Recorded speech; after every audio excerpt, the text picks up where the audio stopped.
এত আসতে বললেন। তুই এমন চরিত্রের হলে পরে তোর নবী কেমন ছিল?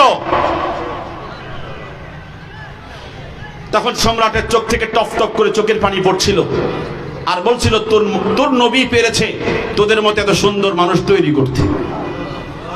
আমাদের দেশ স্বাধীনতার পরে 7 কোটি কম্বল বিতরণ করছিল আমাদের দেশের একজন রাষ্ট্রনায়ক। তখন তিনি দুঃখ করে বলছিল, আমার কম্বলটা কোথায়? কথা কন না, আমার কম্বলটা কোথায়? যখন বলা হয়েছিল চুরি হয়েছে, আপনার কম্বল চুরি হয়ে গেছে, তখন তিনি দুঃখ করে একটা বক্তব্য দিয়েছিল, সারা পৃথিবীর রাষ্ট্রনায়কগণ দেশ স্বাধীন করে পেয়েছে স্বর্ণের খনি, আর আমি পেয়েছি রূপার খনি। কি কইছিল? সুরে না রূপা? সুরের খনি বলছিল নাকি? এই হলো আমাদের দেশের অবস্থা। এখন চোর তো কমতে কমতে একবারে নাই নাকি? চোর কমছে নি? আগের থেকে চোর কি কমছে না বাড়ছে? চোর কমবে কখন? যখন আলেমরা দেশ চালাবে। কথা কোন ঠিক কিনা? যখন পবিত্র কোরআন দেশ চালাবে তখন চোর কমবে। এটা কার সিদ্ধান্ত? আল্লাহর সিদ্ধান্ত। আল্লাহর আইন যখন বাংলার জমিনে বাস্তবায়ন হওয়া শুরু করবে তখন নামাজীর সংখ্যা বাড়বে, চোরের সংখ্যা করবে, বাটপার কমবে, আল্লাহর ওলি ঘরে ঘরে তৈরি হবে। ঠিক কিনা বলেন? আজকে আমরা অনেক দেখেছি, এই সরকার ওই সরকার বহু দেখেছি, যিনি উপদেষ্টা ছিল ৩৬,০০০ কোটি টাকা মাইরে দিয়া চুলও নাই দাড়িও নাই। কথা কোন না? চুলও সাইজ দাড়িও কি? সে উপদেষ্টা, যে উপদেষ্টা ৩৬,০০০ কোটি টাকা মারতে পারে, সে কিসের উপদেষ্টা? সে জাতীয় বেঈমান। ঠিক কিনা বলেন? তো বলতে চেয়েছিলাম, আলেম ওলামাদের কত নির্যাতন, কত স্টিম রোলার চালিয়েছে। একটা আলেমকে পর্যন্ত দেখাতে পারবে 100 কোটি টাকা মারছে? কথা কোন না? 100 কোটি অনেক দূরে। 1 কোটি টাকা মারছে একটা আলেম বাংলাদেশের কোন রাজস্ব খাত থেকে, জাতীয় খাত থেকে নিয়ে দিছে এমন একটা আলেম দেখাক তারা। একমাত্র পারে কোরআনের রাজ কায়েম করতে পারলেই বাংলাদেশ নিরাপত্তা পাবে, শান্তি পাবে, ভাগ্যের পরিবর্তন হবে। ঠিক কিনা বলেন? বলতে চেয়েছিলাম, রাসূলের এই সাহাবীকে সর্বশেষ আর কোনো পরীক্ষা দেবে না, তাকে স্বাধীনতা দিয়ে দিবে। তখন ওজির আলা বলছে, না বাদশা, এত তাড়াতাড়ি ছেড়ে দিবেন? আমার যে প্রযুক্তি আছে, এই প্রযুক্তির সামনে সে বেঈমান হতে বাধ্য হবে। তো ওজির আলাকে জিজ্ঞেস করলো, তোমার কাছে কি প্রযুক্তি আছে? তখন প্রধান গভর্নর বলছে, যদি শুকুরের গোশত দিয়া আর মদের বোতল দিয়া এক জায়গায় আটক রাখেন, ক্ষুধার কষ্ট সবচেয়ে বড় মুসিবত। কথা কোন না? অভাব এমন একটা জিনিস, একটা মানুষকে চরিত্র হারায় ফেলার কি করে অবস্থায় নিয়ে যায়। তখন এই সম্রাট বলছে, তোমার প্রযুক্তি আমি দেখি না অ্যাপ্লাই করলে কার্যকর হয় কিনা। তো শুকরি গোশত আর মদের বোতল দিয়া আব্দুল্লাহকে কয়েকদিনের জন্য একটা নির্জন বন্দি ঘরে রেখে দিয়েছে। মাত্র 3 দিন গেছে। কয়দিন? কি মনে করছেন আপনারা? সাহাবী আব্দুল্লাহ কি শুকরি গোশত খেয়ে শেষ করছে? মদ পান করে শেষ করছে? 3 দিন যাওয়ার পরে সম্রাট বলছে, দেখো তো আব্দুল্লাহকে 3 দিন রাখছি, শুকরি গোশত খেয়েছে কিনা, মদের বোতল থেকে মদ পান করেছে কিনা, ভিতরে গিয়ে দেখে আসো। আব্দুল্লাহ এই পাশে 3 দিনের ভিতরে বহু দোয়া করেছে, আল্লাহকে স্মরণ করিয়ে দিয়েছে। আল্লাহ তুমি তো বলেছো, ওমাই ইয়াত্তাকিল্লাহ, যে আল্লাহকে ভয় করে হারাম ছেড়ে দেয়, হারাম রিজিক খায় না। তুমি তো তার জন্য বলেছো, ইয়াজআল্লাহু মাখরাজা, দুনিয়ার সমস্ত আয়োজন তুমি সহজ করে দাও। তো আমার খানা কই? কথা কর না। কারে বলতেছে? আমি তোমার ভয়ে হারাম খাচ্ছি না, 3 দিন গেল, আমার খানা কই?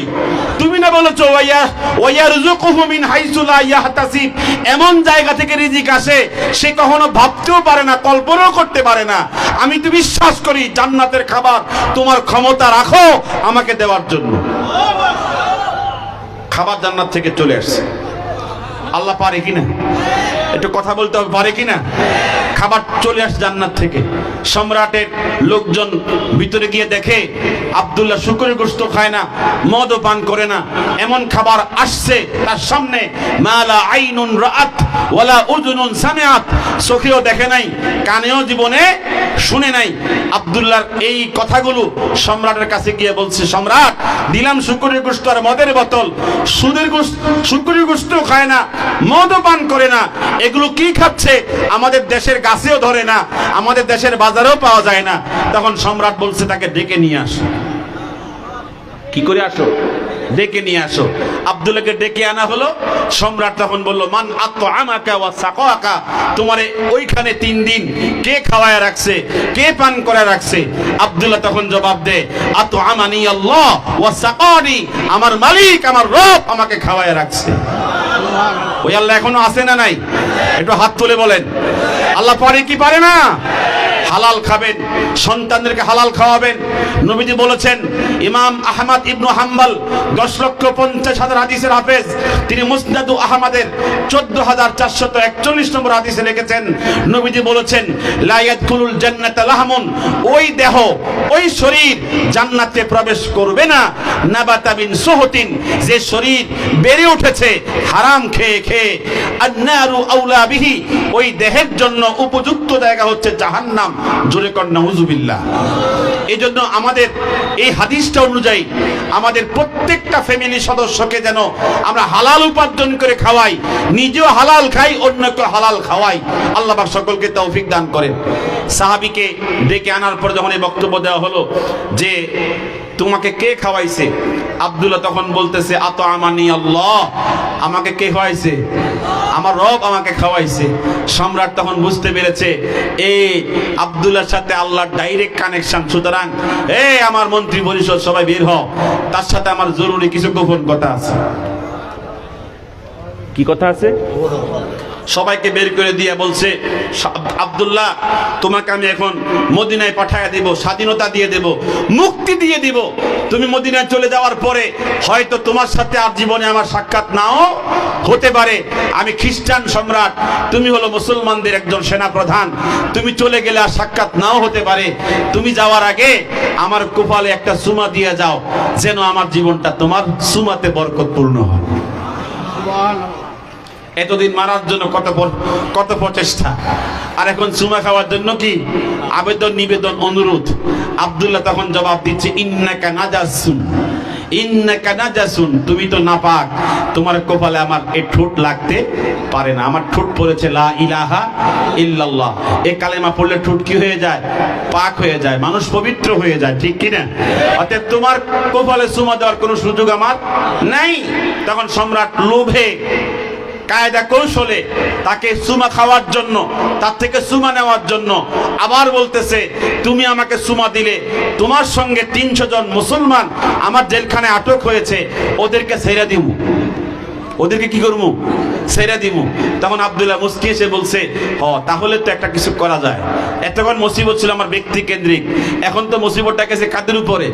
সামষ্টিক, ওদের উপরে মুসিবতটা গেছে। তোমাকে সুমা দিলে ওরা কি হয়ে যাবে? নাজাত পেয়ে যাবে। তাহলে তোমাকে দেওয়া যাবে কিনা আমাকে একদিন সময় দেন, চিন্তা ভাবনা করে বলবো কালকে।